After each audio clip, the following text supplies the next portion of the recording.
Okay, so the question under discussion is, today Muslims often seek refuge in neighboring countries. We see that.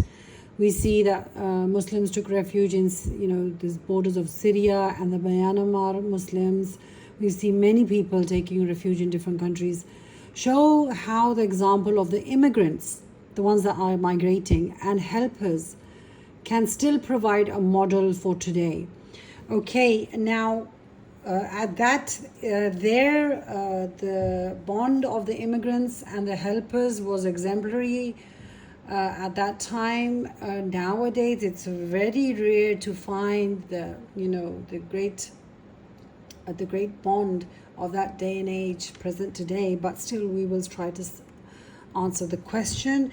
If you can see that the Ansar, they opened their homes for the immigrants, but do we see that today? So many people. Do you remember? I can't actually remember which. I think it was the Myanmar Muslims in which Bangladesh. What was it? Which country comes next to? I don't even know right now. That they closed their borders. They closed their borders and they said nobody come inside.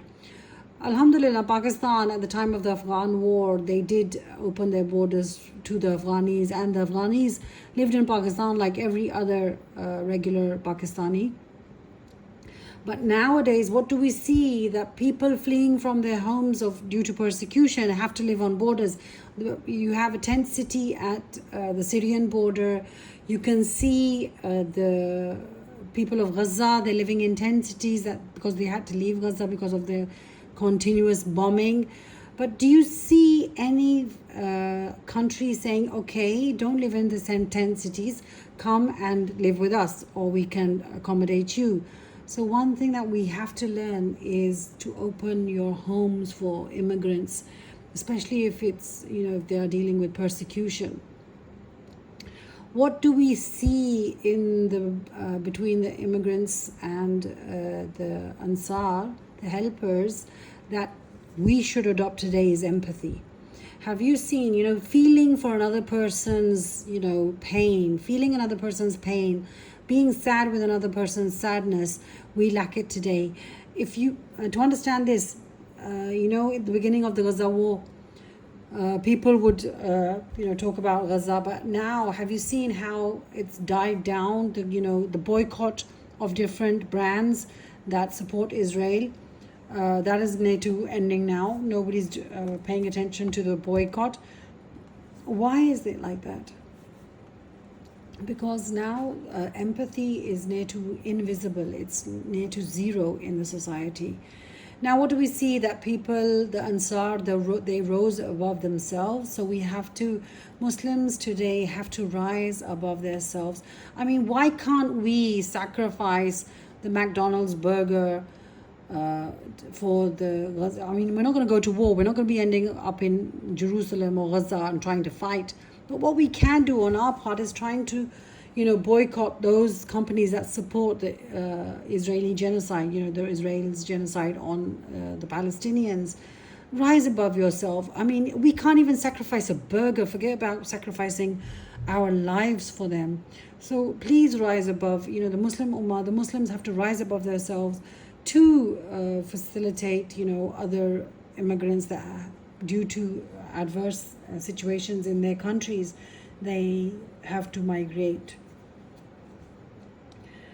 What do we see? We see them fully supporting and financial support, logistic support, lodging support. The Ansar help the immigrants to each and every extent, and their love, they were not family members, they belonged to different tribes, different cities, but they loved each other based on faith. The reason why they cared for each other so much was it was because of being Muslim, and it was the faith that built their love. Whereas today, the people who do voice out for the Palestinians, and the people who do manage to boycott, they've managed to boycott different products that support Israel for so many months now, 18 to 19 months. Why are they doing that? They're not their family members. They've never met the people. but they're doing it based on faith. So there are so many things that we can learn from the immigrants and the Ansar. Today, if we look at how my immigrants are kept, they are kept at borders. And, nobody opens their borders. They are kept in tent cities. And the situation of the tent cities are appalling. I mean, they are literally in a disgusting state. I mean, the sanitary and the hygiene, it's not working. It's not, a very healthy place to stay. No food for them. Appalling situations. What do we see today is insensitivity towards Muslims who are suffering. How many times have you ever thought about the Syrians who are still living in the border camps? How many times have you thought about the Myanmar Muslims who suffered persecution? And we have become, what we see is insensitivity. We don't care about anybody. Now, if you see, I've got UK and Ukraine. Last year when I was in England, I used to, when I used to go to the park, I used to talk to people, and there were many Ukrainians who couldn't even speak English, right? And I would think that how come they are there? But then the Ukrainian family that they were living in, who could speak English, who were maybe born in English and, they lived in England, they used to tell us that because of the Ukrainian war, the British Council or the British government allowed immigrants into the country. And how did they set them up? They set them up with Ukrainian families. If you had a spare bedroom, they would ask the Ukrainian families to spare that spare bedroom for that family, and they would be paid by the British government for their lodging and to help them for their finances, their food and everything.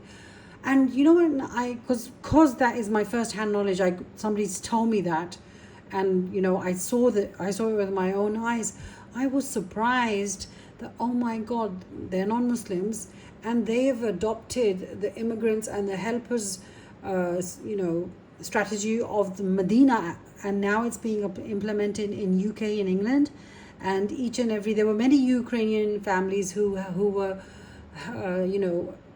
helping the immigrants who had left their country due to war. So they've applied it there. But the Muslim countries today, the Muslim countries are filthy rich. Take Saudi Arabia, take Qatar, take Kuwait, take Bahrain, take Sharjah. They can easily accommodate the Gaza people for a while. They can easily accommodate the Syrians for a while. And the borders also meet. Jordan, they can also accommodate them. But when I say they've become insensitive towards the Muslim Ummah, that it's a sad situation, and the reason why the Ummah state is decreasing day by day. The strength, I hope that's answered the question.